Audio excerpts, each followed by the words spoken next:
వికలాంగుల సమస్యలు పరిష్కరించాలని న్యాయమైన డిమాండ్లను నెరవేర్చాలని కోరుతూ వికలాంగ హక్కుల పోరాట సమితి ఆధ్వర్యంలో కలెక్టరేట్ ఎదుట ధర్నా చేపట్టారు. ప్రభుత్వానికి వ్యతిరేకంగా నినాదాలతో హోరెత్తించారు. వికలాంగుల పెన్షన్ను 3,000 నుండి 6,000కు పెంచాలని విహెచ్పిఎస్ జిల్లా అధ్యక్షులు ప్రేమరాజ్ అన్నారు. అర్హులైన వికలాంగులకు అంత్యోదయ కార్డులు మంజూరు చేయాలన్నారు. డబుల్ బెడ్రూమ్ ఇళ్లు నిర్మించి ఇవ్వాలన్నారు.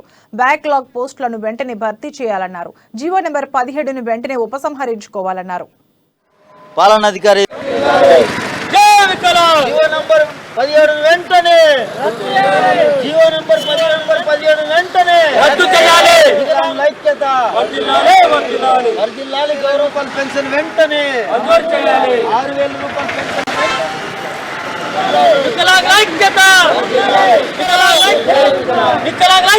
వికలాంగుల హక్కుల పోరాట సమితి రాష్ట్ర కమిటీ పిలుపు మేరకు ఈరోజు పాలనాధికారి ఎదుట నిరసన తెలియజేస్తున్నాం. వికలాంగుల యొక్క పెన్షన్ను 3,016 నుంచి 6,000 వరకు పెంచాలి. వికలాంగుల సహకార సంఘం మా యొక్క ప్రత్యేకమైన శాఖ కేటాయించాలి.